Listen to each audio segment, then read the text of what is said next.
Hello, my name is James Kilgore. I'm the Director of Advocacy and Outreach for FirstFollowers Reentry Program right here in Champaign. And I'm here today with James Tygar Corbin, who is also a part of FirstFollowers. But he's been through the expungement and sealing process that you're about to go through, and he's going to tell us a little bit about how it all went for them and what a difference it made for him in his life. So, Tygar, do you want to tell us a little bit, first of all, about where you were born, where you grew up, and all that? Yeah, so just to start off, my name is James Corbin. I usually go by the acronym of Tygar, which is Tygar, transforming your goals and reality. It's about transformation, growth, and resilience.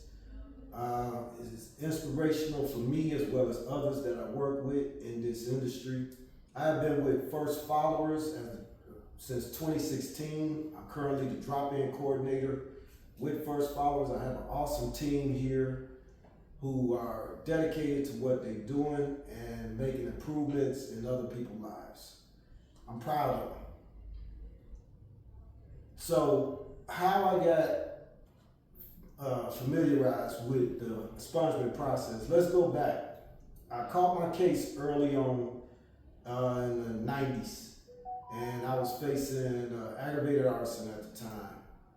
And it was at the bequest of my lawyer that I set the plea bargain if they dropped the charge, So I did that, listening to my lawyer. Not a good idea always listen to your lawyer, but this case, I was promised that, that would be changed later if I did take this case and plea bargain, and that wasn't the case.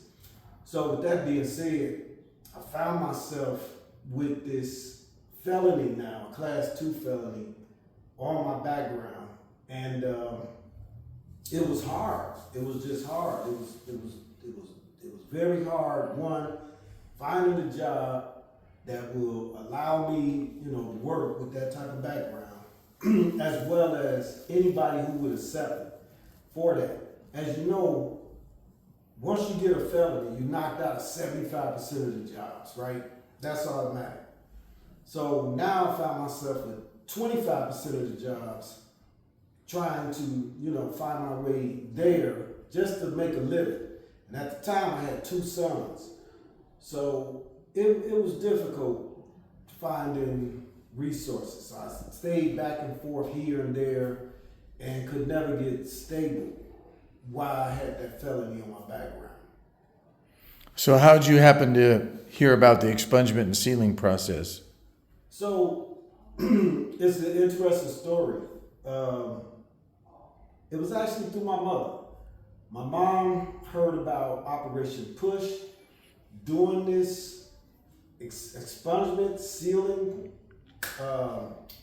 workshop that was held in Chicago at the Operation Push headquarters down there on, King Drive, 39th and King Drive. So we said we're gonna go to this expungement. My mom was holding some guilt about me taking that case because she was the one who kind of encouraged me to take the plea bargain just to get out, get out of jail real quick. I was ready to get out of jail myself, so I told her, don't worry about that. But when we went down there, we went down to Operation Push, there were so many people lined up. The line was triple deep, and it lined up outside of the gates of Operation Push. It went around the corner, and the line was on King Drive going down the block. And it was cold outside. I remember that. It was cold. So I was like, man, I'm never gonna get up there to see that. And it was Cabrini Green Legal Aid Services. I remember that. They were the ones conducting the summit. And my mother took the time to say, hey, it gotta be an easier way for you to get up. And I said, well, how are we gonna get upstairs? There's no way I'm gonna get upstairs in a wheelchair. And that's another thing too. I got shot back here in the 90s as well. Now, I already had a felony.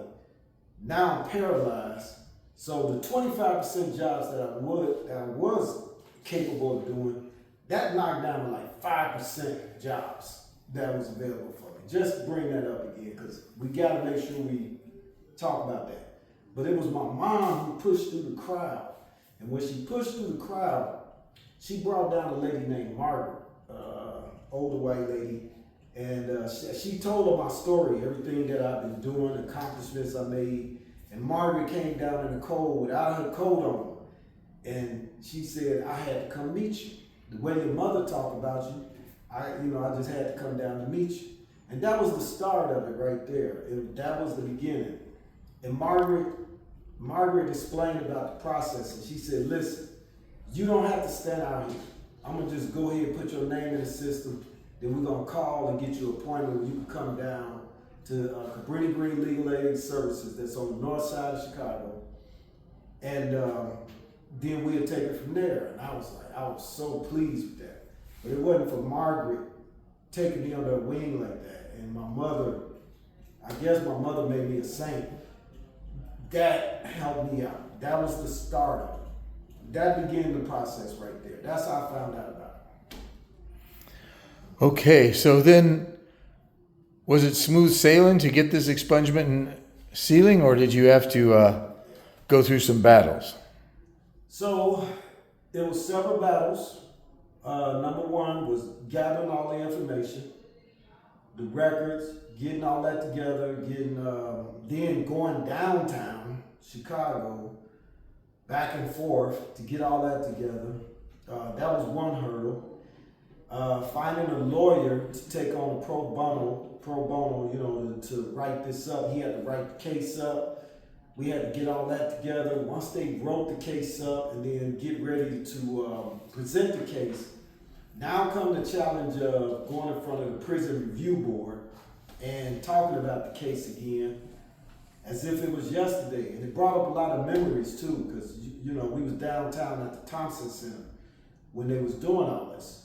So it was a lot of difficult hurdles with this. And I think the biggest hurdle was after I'd done all this, after we got all that paperwork together, after we did everything we did do, I got turned down. The first time. I got turned down. And that right there took the wind right out I was like, man, do I keep on going? What do I do? So this when the resilience part come in there. This when the persistence and you stand on it. 2 years later, I waited and we reapplied again. The lawyer I had, he said, let's do it again. He said, let's go. We're not gonna give up. And we kept at it.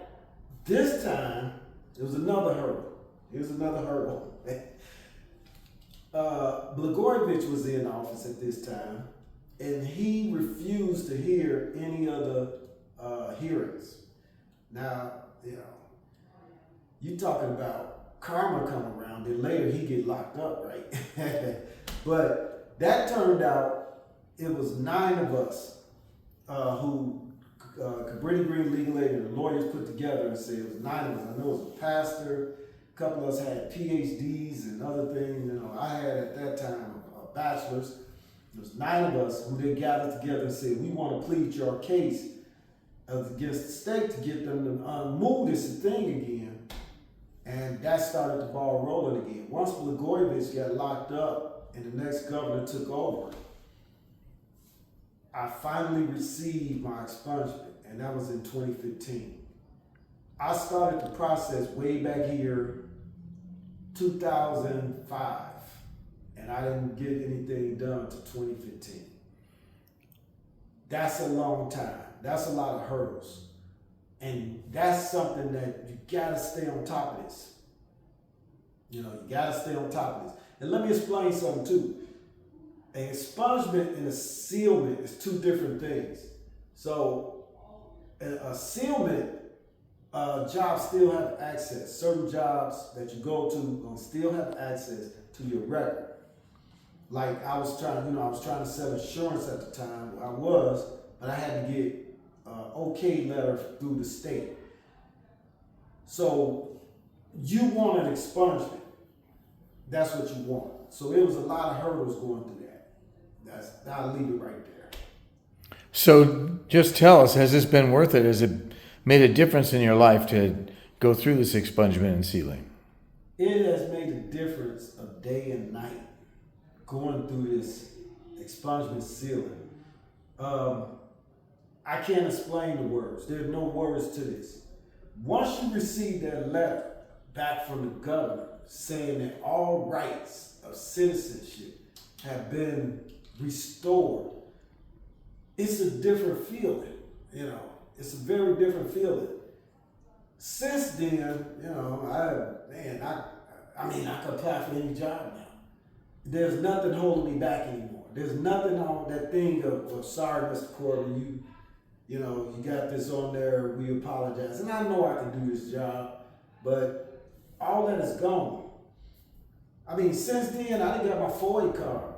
And now there's another fight you're gonna have to do, I'm gonna tell you now. Because once you get expunged, and I encourage everybody to do this other fight. Apply for your FOIA, let them turn it down, start the process, because there's another fight with another set of records you might have to fight for. And that's to give you a full citizenship back. And then I applied for my CCW. Now I can legally carry now. I got all that. Never stop. You're gonna get turned down, you might get turned away, but you gotta stay on it. You gotta be aggressive on it. This is up to you. This is your life. Don't let them turn you back and turn you away. Keep you in that classification. All right. Well, thanks very much for sharing your story with us, Tygar. I'm sure that's going to inspire a lot of the people that are here today, and they'll keep pushing and make sure that they get as much relief as they can get from the legal system so they can have a better life in the future. Thanks again, and good luck to everyone going through the summit today.